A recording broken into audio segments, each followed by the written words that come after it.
নমস্কার বন্ধুরা, সোনালীর নতুন ব্লগে তোমাদের সবাইকে স্বাগত। আজকে ছিল আমার শাশুড়ি মায়ের জন্মদিন, আর আজকে ছিল রবিবার।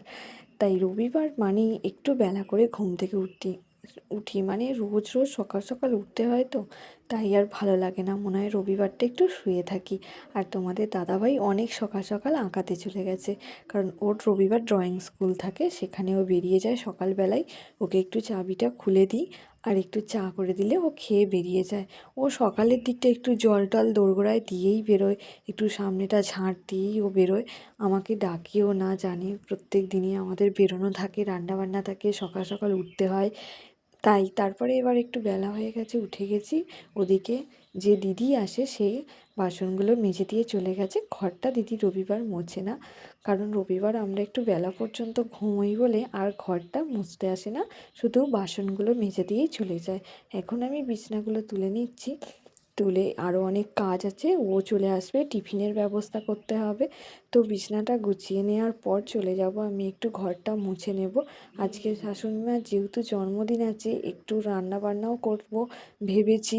তো তাই এবার এদিকে একটু গুছিয়ে টুছিয়ে নিয়ে গিয়ে চলে যাব ঘরটা মোছার দিকে, কারণ তারপরে আবার রান্না বান্না বসানোর ব্যাপার আছে, তো দেরি হয়ে যাবে। আর একটু দেরি হয়ে গেলেও ক্ষতি নেই, আমরা একটু রবিবার গরম গরম আর একটু বেলা তো হয়, নানা রকম কাজ থাকে, সব কিছুই থাকে। মনে হয় রবিবারটা একটু শুয়েই থাকি। তবে ও অনেক হেল্প করে তোমাদের দাদাভাই, ও সমস্ত জামা কাপড়গুলো কেচে দেয়, তারপরে একটু ছাদে শুকনো করতেও দেয়, মেলে দেয়, সব কিছু করে। ওগুদিকটা আমাকে যেমন দেখতে হয় না, সেটা ও নিজেই খুব করে নেয়। অনেকটা হেল্প করে বলেই আমি ঘর বাইরে দুটোই সামলাতে পারি।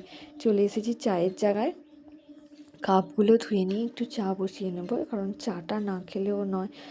একটু আমার চা খাওয়ার নেশাটা তো আছেই উঠেই, তো চা বসিয়ে দিচ্ছি। ওদিকে কাকিমাও এসে গেছে, তাই একসাথেই তিনজনের চাটা বসিয়ে দেব। চা করে নিয়ে এবার দেখা যাক আজকে রান্না বান্না কী হয়। আজকে বলেছিলাম যে মাংস আনার দরকার নেই, তুমি আজকে মাছের আইটেম দিয়েই ছেড়ে দাও। এই সপ্তাহটায় আর মাংস খেতে ভালো লাগছে না, একটু মনে হয় মাছ খেলে ভালো হয়, তো সেটাই বলে রেখেছি। দেখা যাক ও বাজার থেকে কি নিয়ে আসে। এদিকে আমার চাও রেডি হয়ে গেছে। এবার দেখো এখানে তোমাদের দাদাভাই আবার চলে এসেছে মাছ নিয়ে। দেখো এত রকম মাছ এনেছে, আর এই কুচো চিংড়িটা এখন শীতকাল চলাকালীনও প্রায় আনছে।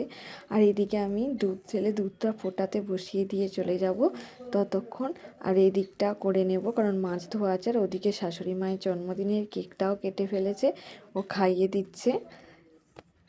বেশ ভালোই মজা হলো। শাশুড়ি মা তো এমনি কেক খায় না, তো এগলেস কেকই আনা হয়েছিল পেস্ট্রি। আর এদিকে আমার শাক ভাজা আর পায়েসটা তো বসিয়েই দিয়েছিলাম। আর এখন দেখো ভাতটাও ফুটে এসেছে, তারপরে একটু বসিয়ে দিয়েছি চালতার চাটনি, কারণ এগুলো সবই শাশুড়ি মায়ের পছন্দের রান্না। আর এখানে হচ্ছে পায়েসটা প্রায় হয়েই এসেছে, আর একটু বাকি আছে। তো চলো, আমার এদিকে রেডি হয়ে গেছে খাবার দাবার। শাশুড়ি মায়ের সিম্পল একটু খাবার। চলো, টাটা বাই।